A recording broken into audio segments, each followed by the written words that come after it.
highlights. All is set for the highly anticipated Mzuka Fest taking place at the Jomo Kenyatta Stadium Mamboleo grounds, promising a spectacular night of world-class entertainment. Also, as the festive season approaches, border riders have been urged to follow traffic regulation in a new campaign aimed at ensuring safety and maintaining law and order throughout the holiday season. And Education Cabinet Secretary Julius Migos assures Kenyans that the government, through the Ministry of Education, is committed to tackling unemployment by creating more job opportunities through TVET initiatives.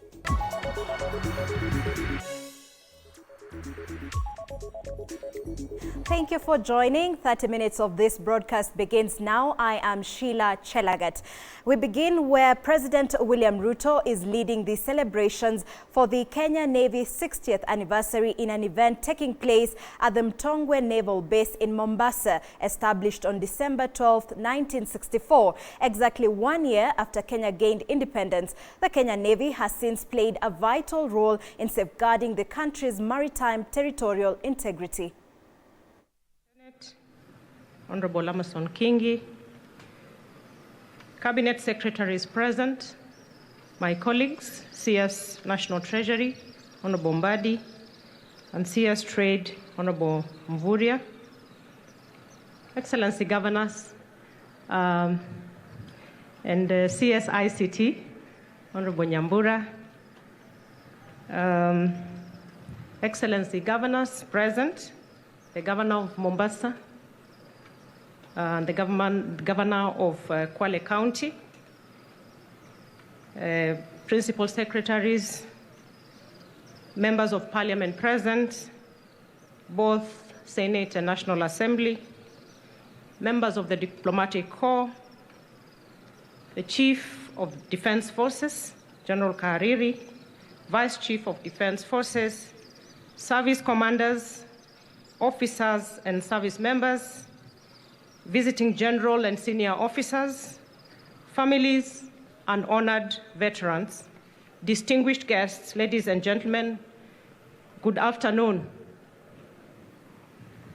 Your Excellency, I'm extremely honored to join in celebrating the Kenya Navy 60th anniversary, which, as we have been told, carries the theme Ulinzi Thabiti Baharini Miaka 60 ya Kujitolea. All right, that is Defense Cabinet Secretary Soipan Tuya, and we will be bringing you more of that story in our subsequent bulletins. For now, we move to Kisumu, where as Kenyans are set to be treated to a weekend of its kind in Kisumu, with the city manager Abala Wanga now saying Mzuka has had a big impact on the economy of the county, further calling on Cape Media to host it again next year for the people of Kisumu. Abala spoke with our very own Laban Shikokoti. Take a look. Ladies and gentlemen, this is TV47. We are broadcasting from Kisumu City. With me here is the city manager, Abala Wanga. Some call him Bulldozer. But is that true? I don't know. Okay, welcome. No. Just maybe tell us briefly about yourselves. Yes, my name is Michael Abala Wanga. I'm the city manager at Kisumu City. My roles are as per delegated by the office of the governor and the city board, and they are well defined in the urban areas and cities out. Now, today we know very well that Mzuka Fest is in your county. You are the city manager because we know Mambo Leo is within the city, Kisumu City. How do you feel Mzuka Fest being in your county? Mzuka Fest has done as a very important thing. You know, people of Kisumu, they love music, especially rumba music. If you go around, you go to radio stations, even in the houses, people, disco, what, you'll find a lot of rumba. They give a lot of special attention to rumba. And rumba rumba beats are like the benga music for the Luos. So benga is, if you listen to people like John Jr., Musa Juma, they follow that trend. It's like Congolese music, slow and romantic and nice. So Koffi Olomide is a very popular fellow in the region because of his music, and even Nyoka Longo. So there are people who have heard Koffi songs, but they have never seen Koffi. Yeah, So they are very excited to come and see Koffi, Nyoka Longo. But I told you, me especially, the person. All right, that is our very own Laban Shikokote in Kisumu, and I do hope that you there in Kisumu do already have your ticket, because it will definitely be a thrilling show with it being presided over by Koffi Olomide.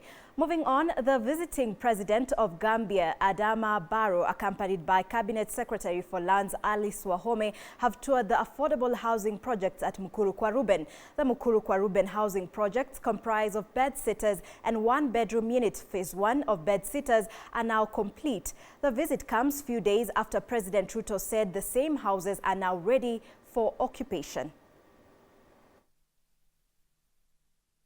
We owe it to His Excellency, the President of the Republic of Kenya. He was his guest. His Excellency is a guest of our President.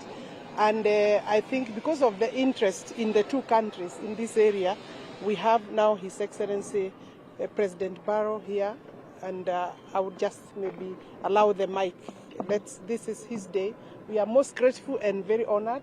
This Mukuru project within Nairobi area, 13,000 housing units. Thank you.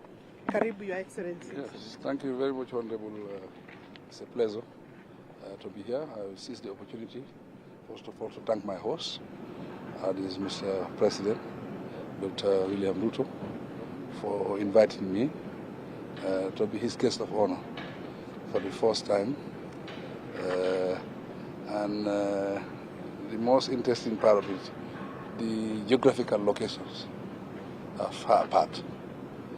But if we are Africans, we are brothers and sisters. And there is need for us to integrate. There is need for us to strengthen our bilateral relations. And I'm very happy to be in Kenya. I've been very, very busy, but I enjoy my stay in Kenya.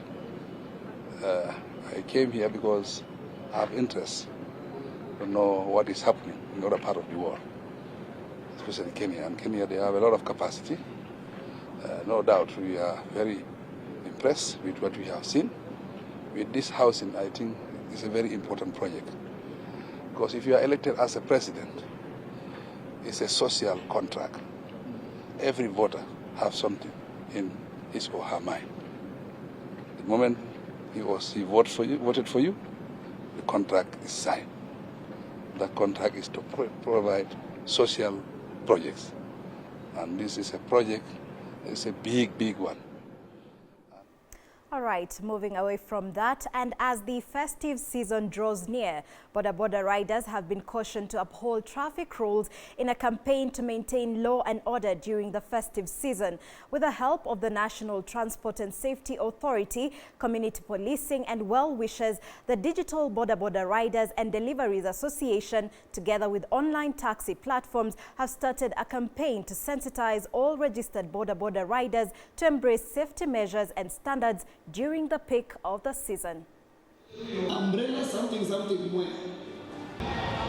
Festive season, we encourage all our members to ride safe on the road, and we urge the public that when they see these reflectors, they have numbers.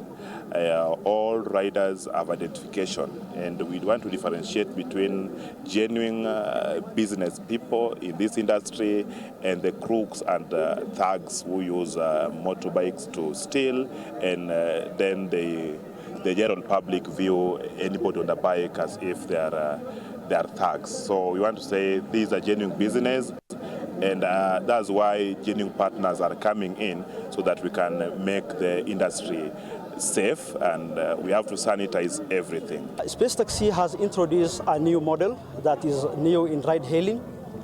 We have introduced this because, as many of you have witnessed, We had several instances where the riders and also the drivers on the car sides have been demonstrating in the streets of Nairobi. Companies have not listened to their cry. Therefore, as a local company, we believe that we can solve our own problems as Kenyans. Therefore, we introduced subscription to solve the commission problems that the riders and drivers have had for so many years. And to matters education, Education Cabinet Secretary Julius Migos has assured Kenyans that the government through the Ministry of Education is working on addressing the issue of creating more job opportunities for graduates, especially those in TVET institutions. The CS spoke in Nakuru during the Rift Valley National Polytechnic 18th graduation ceremony, where he also noted that the ministry is working on adding more TVET institutions, which will be well equipped and will have as well an increase in the number of instructors. He also revealed that as the ministry, they have strengthened collaboration between TVET institutions and industries to enable a higher intake of interns. The government is well aware that the rapid expansion of TVET requires to be met with an increase in physical facilities and human resource. This is why we were increasing the number of TVET institutions and working to ensure that they are all well equipped. We are also employing more technical trainers to reduce the shortage of trainers in this country. Since 2023, for example, we have employed a record of 3,300 technical trainers who have been deployed to various institutions. To revitalize training and enhance relevance, we have adopted a competency-based education and training system. This shift aligns our curriculum and curriculum delivery to industry needs. This will enhance employability, innovation, and ensure that our TVET graduates are market ready. In addition, and in recognition of the importance of practical experience, we have strengthened collaborations with industry to facilitate internships, apprenticeships, and job placements. TVET institutions must continue to provide industry-relevant training, enhance quality, and foster partnerships that boost employability and entrepreneurship. Our institution has also been at the forefront in flying the Kenyan flag. This year, we were privileged to receive the Gold Award for the World Federation of Colleges and Polytechnics in the category of Indigenous Education. This is in recognition of our efforts to empower marginalized communities to access TVET, promoting indigenous food, vegetable, and preservation of indigenous knowledge, among others. And still on matters education, higher learning institutions have been urged to embrace technological innovations to help create an all-inclusive education landscape that will ensure learners have access to tools and opportunities they need to succeed. Speaking during the University of Embu Techno Innovation Week exhibition, PS State Department for Higher Education and Research, Dr. Beatrice Inyangala, stated that tech-driven education has the power to empower youth. She called on all stakeholders to take the challenge and responsibility of helping youth contribute to the fourth industrial revolution. Clear that education is the enabler, is the catalyst to realizing our development goals. Because it's through education that we get the manpower that we require to drive our development priorities. It's through our universities that we produce the research and realize the new technologies that we require, again, to enable us realize both our Vision 2030 blueprint, but also the bottom-up economic transformation agenda. So it is within this context that this conference is very, very important, because it talks to how we can utilize the affordances of the digital era to produce the best from our universities in terms of competencies and in terms of research outputs, and research products that can be commercialized.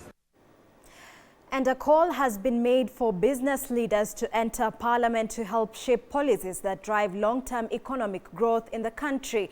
Kevin Otiende, a businessman and entrepreneur, emphasized the importance of businesses in Kenya's economy, stating that they employ over 95% of the workforce. However, he noted that businesses are still underrepresented in parliament, where crucial economic policies are formulated. All right, we will be bringing you that story in our subsequent bulletin. For now, we move on. As the fashion industry continues to embrace creative designs, talented designers from Kibra in Nairobi are taking up opportunities in sustainable fashion design wares. In an event organized by Shift 80 held in Nairobi, models and partners in the fashion industry have lauded the move of recycling waste to produce valuables with a touch of various fashion designs for the community. The founder of Shift 80, Migi Sakata, has said that 80% profit from the sale of designs are invested in Kibra community to boost girl child education and women empowerment activities. It has really helped me so much as an individual, because it has made me to realize that I have the talent and then the creativity also, because the designs are so unique. So as a model, I need to be creative and unique. So for the fashion to be extraordinarily good. 80 is a sustainable fashion brand. So we collaborate with Kenyan talented people, it's a designer and tailors and models. And then we reinvest 80% of our surplus profit into Kibera communities. And I feel like sustainable fashion basically solves all of these problems. It solves the environment problem, it solves the pollution problem, because we get to rework pieces. The pieces are made from environmentally friendly materials, and I think it's a chance for us to sort of save the earth and also make sure that the people who create these fashions, that they get compensated in the right way, and yeah, that their rights are protected. So yeah, I think it's really important, and I love that it's happening here in Kenya, and I hope it catches on. And away from that, IDPs under the Nyanza and Western Caucus have set next year as the time for conclusion of their compensation and resettlement by the government. Speaking in Kisumu during their annual general meeting, Eric Oyugi, the caucus director, pleaded with the government to listen to their grievances, clarifying that by filing a case in court, they did not aim at antagonizing themselves with the government. On his part, Richard Anyama, the Homa Bay IDP's chairman, remarked 16 years was a long time for withholding the compensation money and gave 2025 as the year the government should resolve their demands once and for all. Tukiambia serikali ya kuwa hawajazingatia sana sana manane ya wananchi na sana sana wale ambao watu wameathirika. Sisi kama waadhiriwa wa Post Elections Violence 2007-2008 tumekuwa tukitafuta fidaa kwa serikali, na sasa muda umeenda, na tunaambia serikali ya kuwa wakati umefika ili hao watu ambao waliathirika wakaweze kupata ridhaa zao. Many of us who are here today, we have gone a long journey of 16 years down the line, trying to share and persuade the government to compensate us just like other regions which have been compensated before. We request the government to give us settlement in our land and also to compensate us for we are suffering in a foreign land. And as most Kenyans continue to flock to the coast region for the festive season, security apparatus are being called on to improve vigilance in hotels, Indian Ocean shores and entertainment places. Additionally, energy utility firm KPLC has been urged to ensure a constant supply of power in the region to benefit visitors and business persons. Speaking during a Christmas tree lighting and cake mixing at a hotel in Mombasa City, it has also emerged that a majority of local and international tourists now embrace culinary tourism. power outages are one of the biggest challenges we have during this period because of the high consumption of power. So we do request for consistent power because it also goes a long way to increase our costs when we have to power our hotels with diesel, and the costs actually really shoot up. So it's our plea to the Kenya Power and Lighting Company as well as the security entities to ensure that we have enough security and lighting for all our guests during this season. We're also having food bazaar during this period of time that will run along the Moi Avenue. We'll close the road in the evening and we have people showcasing the different kind of foods that they can sell or they can give to the common wananchi. In the same place, we'll have a cooking competition, and we don't want to preempt, but we are having one of our best chefs who will spearhead this function of cooking competition. For us, we are requesting residents, please, let's treat these visitors with caution. Let's take them, handle them carefully, because the experience they are having here is going to determine their return back to Mombasa. As the Sapphire family, we promise to continue to earn your trust while simultaneously exceed your expectations in hopes that you will be able to call this place your home away from home.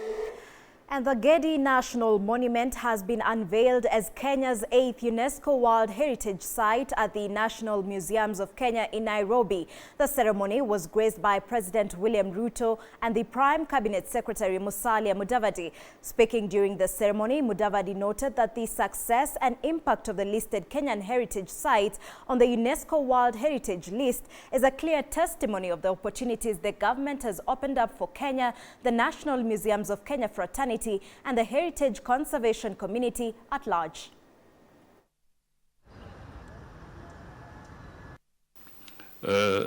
This is a very significant development because it also blends in with the initiative around the African Union on some very critical areas. Apart from repatriation, there's also the raging debate that is not easy to deal with about reparations. And all this is a step towards resolving some of those bigger challenges. And our president is the champion of the African Union reform issues. I am delighted to join you this afternoon as we celebrate the inscription of the Gedi ruins onto the United Nations Educational, Scientific, and Cultural Organization's list of World Heritage Sites. This event offers us a unique opportunity to highlight the monument's exceptional universal value as a global treasure of culture, historical, and educational significance. The people of Kenya take immense pride in being custodians of magnificent sites of global importance inscribed onto the UNESCO World Heritage List.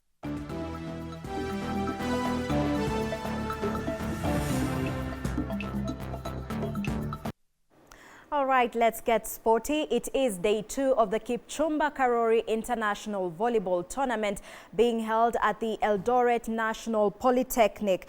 The competition enters the knockout stages for the different categories comprising of elite clubs, self-sponsored teams, universities and colleges, primary schools, while reigning national champions KCB ladies advanced to the semi-finals after winning all their group matches on Friday. The universities, Masinde Muliro University and East Africa University men's and women's team progressed to the last 4. In the girls' primary school category, teams progressed. Soin will take on Kosache in the semis.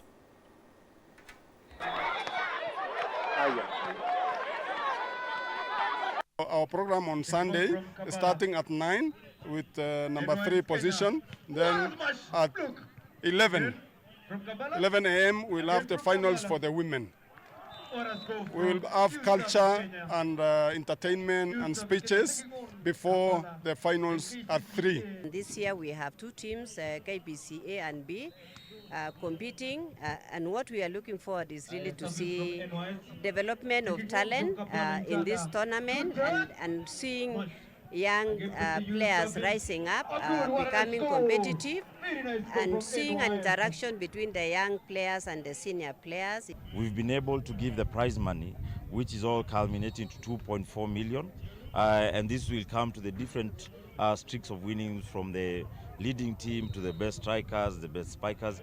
And the biggest part for us, our carry home, is basically the fact that we're able to bring up talent here in Eldoret. This time we still have more teams from Uganda who are hoping for teams from Rwanda, but their logistics couldn't allow because they're having their tournament. And Empoli and Torino are now tied on 19 points on the